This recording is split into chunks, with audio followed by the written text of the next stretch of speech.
राजनीति, आंदोलन, किसान, करप्शन, गरीबी, इन सभी मुद्दों पर आवाज उठाएगा अब तक न्यूज इंडिया। सत्ता के आगे जब भी सवाल कमजोर पड़ने लग जाए तो सवाल उठाने पड़ते हैं। बोल के लफ्ज आजाद है तेरे, बोल के सच जिंदा है। कार्यक्रमात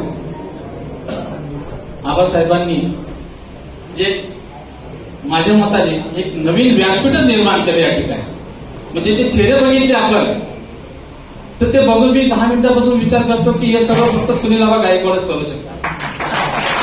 म्हणजे एवढे लोक एवढे चेहरे एकत्र आणणं म्हणजे शक्य नाही. दिसतो हॉल छोटा पण गर्दी कमी पण दर्दी जास्त आहे. तर मी आता मिसळ येतोय तर या ठिकाणी मिसळची चर्चा ह्या कार्यक्रमात जे आबासाहेबांनी नियोजन लावलं ते माननीय डॉक्टर सुभाषबाबा भामरे माजी मंत्री आणि 2 टर्मचे खासदार आणि आता सन्माननीय आदरणीय मोदी साहेबांनी जो त्यांच्यावर पुन्हा जो भरोसा टाकला आपल्या मतदारसंघाला पुन्हा सुभाषबाबाच्या रूपाने जो उमेदवार दिला त्याबद्दल आम्ही मोदीजींचं वरील देखील आभार व्यक्त करणार. या ठिकाणी बोलायचं म्हणजे असं की माननीय नरेंद्रजी मोदी यांनी तळागाळातल्या कार्यकर्त्याला अतिशय सोपं माझा प्रचार कसा करायचा, जनतेकडे माझं मत कसं मांडायचं, जनतेकडे आपण मत कसं घ्यायचं, इतकी सोपी व्यवस्था या 10 वर्षाच्या कालखंडात तुम्हाला आम्हाला दिलेली. गुप्ताजी आता तेच म्हणले 2 वेळा की झालेल्या कामांचा उभाव करा, त्याची प्रसिद्धी करा. आणि तीच माझी पण खंत आहे की डॉक्टर सुभाषबाबा भामरेंनी या मालेगाव तालुक्याला, शहराला, जिल्ह्याला, ते 6 जिल्ह्यांना जे काम दिलं असेल, ज्या ज्या ठिकाणी विकास कामं केली असेल तो विकासाचा पाडा वाटणं हा आपल्यासाठी गरजेचा आहे. पण ह्या ठिकाणी मी जाऊन सांगतो की देशातल्या 8 कोटी जनतेला माननीय नरेंद्र मोदींनी ज्यांचे चुले पेटत नव्हते त्यांना अंत्योदय अंतर्गत योजनेअंतर्गत 35 किलो धान्य दिलेले.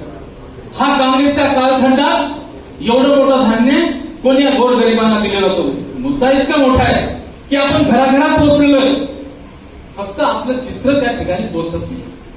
दुसरं, येणारा शिदा कुठलाही सण उत्सव असू दे की त्या ठिकाणी मोदी साहेबांचा पोस्टर लावून आणि त्या शिदेची वाटप त्या घराघरात या छोट्या छोट्या खाण्यामध्ये पोचते.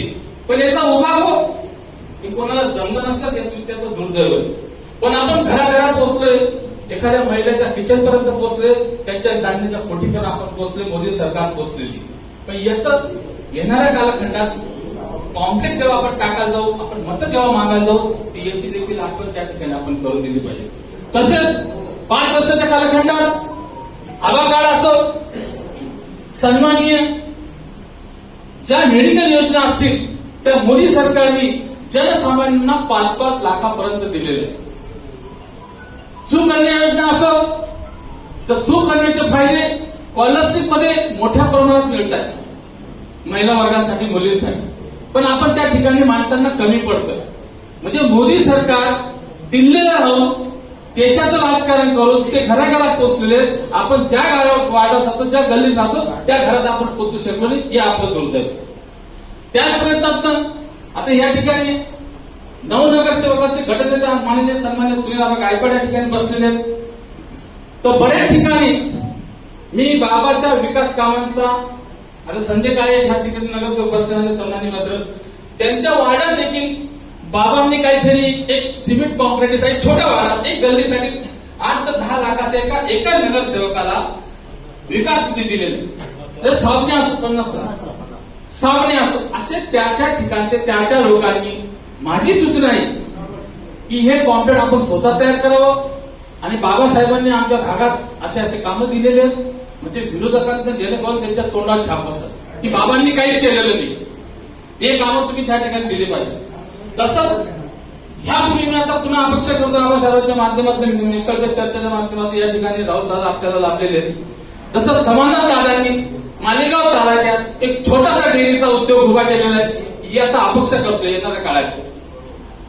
तर येणाऱ्या काळात माझ्या 9 तरुण तरुणीला रिकामा हाताला काम मिळालं पाहिजे. असे उद्योग या ठिकाणी आपण केंद्र शासनाच्या माध्यमातून आमचं तानावाण्याचं गाव आहे, आमचा कपडा पूर्ण बाहेर जातो, याची प्रोसेस जर मालेगाव शहराला दिली तर मालेगावच्या या 9 तरुणांच्या रिकाम्या हाताला खूप भरघोस काम करत त्याला नाशिक, पुण्या, मुंबई जाण्याची गरज पडणार नाही. दुसरं की मालेगाव महानगरपालिकेअंतर्गत राजकारणात आजचा दोष उद्याचा शत्रू, उद्याचा दोष आजचा शत्रू असतो.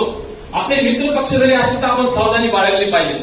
मागच्या काल आणि पक्षाच्या कालखंडात आम्ही काय भोगलं मालेगाव शहरातून हे आम्हालाच माहिती. गटनेता सुनील गायकवाड 9 नगरसेवक असून सर आम्हाला बाजूच्या बाबतीत बसावं लागलं. इतकी भयानक परिस्थिती. त्यावेळेचे ते 2.5 वर्षाचे सण 9 नगरसेवकांचे वायवा काढतात याची देखील आपण बाबासाहेब आपण दखल घेतली पाहिजे की मतभेद होत आहे त्या ठिकाणी आम्ही चुकतोय, आम्हाला पदरा घ्यायचं, तुम्ही मोठे आहे. सुनील बाबा जरी चुकले असतील म्हणजे गटनेते हे बोलतो मी माझ्यावर घेतो, पण तुम्ही ते समजदारी घेऊन त्या ठिकाणची कृत्य होणारच नाही. आपल्याला आमची महानगरपालिका ही मुस्लिमवादी आहे. 200 कोटी रुपयाचे अमृत योजनेअंतर्गत फंड येतात, संपूर्ण कामं नदीच्या त्या पार होत आहे, आमच्या भागात होत नाही विकास काम. हे कोण देतं? हे माननीय नरेंद्र मोदीजी, सन्मान्य दिल्लीची गव्हर्नमेंट देते आपल्याला महानगरपालिका. त्याच्यात आम्हाला किती हिस्सा मिळतो? काही भेटत नाही. मग आम्ही फक्त बाकडे दाबटायचे का त्या ठिकाणी? त्यावेळी येणाऱ्या काळात मी खंत करतो तुमच्या माध्यमातून की बाबांपर्यंत हे आमचे छोटे मोठे विषय जरी असले आम्ही बोलू शकत नाही. आपण घरातले लोक या ठिकाणी उपस्थित झालेले आहेत ते हे देखील वेळ काळानुसार जबाबदार लोकांना जबाबदाऱ्या दिल्या पाहिजेत. नको त्या लोकांना, छोट्या मोठ्या लोकांना तुम्ही जबाबदाऱ्या देता त्याचा आता परिणाम काही वेळेला वाईट निघू शकतो आमच्या निवडणुकीत. इथं आता मोदी लॉट आहे, बाबांचं काम आहे, बाबांना वांधा नाही, पण याचं आम्हाला छोट्या मोठ्या लोकांना आमच्या वार्डासाठी आम्हाला मतदान मागायला जायचं. त्यावेळेला हे सगळ्या गोष्टी आम्हाला जाणवतात. आम्ही हाडाचे कार्यकर्ते, रात्रंदिवस आम्ही लोकांच्या जनसंबंधीचं काम करत असतो, लोकांसाठी झोकून दिलेलं आम्ही आमचं आयुष्य. पण हे सगळ्या काही गोष्टी ज्यावेळेस होतात आमचं काम झिरवून जातं. करोनाच्या कालखंडात ह्या मायका लागली, स्वतःच्या जीवाची, परिवारची पर्वा न करता पुऱ्या देशाने, पुऱ्या गावाने, पुऱ्या जिल्ह्याने बघितलेले. आता हे आम्ही किती वेळेस रिपीट करायचं? या सगळ्या गोष्टींची आठवण ठेवा. हा सगळा आम्ही तर जे बी अजेंडा घेऊन येतो की बीजेपीला काम तर बीजेपीच करतो आम्ही. कुठलंही आमचं कुठलंही काम असू द्या की भारतीय जनता पक्षाचं पहिलं नाव जय श्रीराम पहिले आणि मग पुढचं काय. आम्ही आमचं काम कधीच केलेलं नाही की आम्ही केलंय, मी केलं. म्हणून ही माझी खंत होती. बाबांचे कामं देखील उभा झालंच पाहिजे. ज्या ज्या ठिकाणी माझी मी एवढा मोठा नाही की ताकीद द्यायला, ज्या ज्या नगरसेवकांना, पंचायत समिती सदस्यांना, जिल्हा अध्यक्षांना, तालुका अध्यक्षांना, याच्या पुढचे मागचे यांना ज्या ज्या लोकांना बाबासाहेबांनी मदत केलेली असेल, फंडाच्या माध्यमातून असो, आरोग्याच्या माध्यमातून किंवा त्यांच्या स्वतःच्या दवाखान्याच्या माध्यमातून इतक्या लोकांना मदत केलेली की त्याची काही लिमिट नाही. हे सगळं पॉम्प्लेट होऊ द्या वैयक्तिक आणि घराघरात जाऊ द्या. भारतीय जनता पार्टीला विजय करा, भरघोस मतांनी विजय झाला पाहिजे. येणाऱ्या कालखंडात 26 तारखेला भूतोना भविष्य ईव्हीएम मशीन फुटली पाहिजे, इतके मतं त्या पेटीत पडले पाहिजेत अशी मी सर्वांना लढाई करतो आणि या ठिकाणी थांबतो. समस्त व्यासपीठाच्या मागचं जर काही जास्त खर्च व्यक्त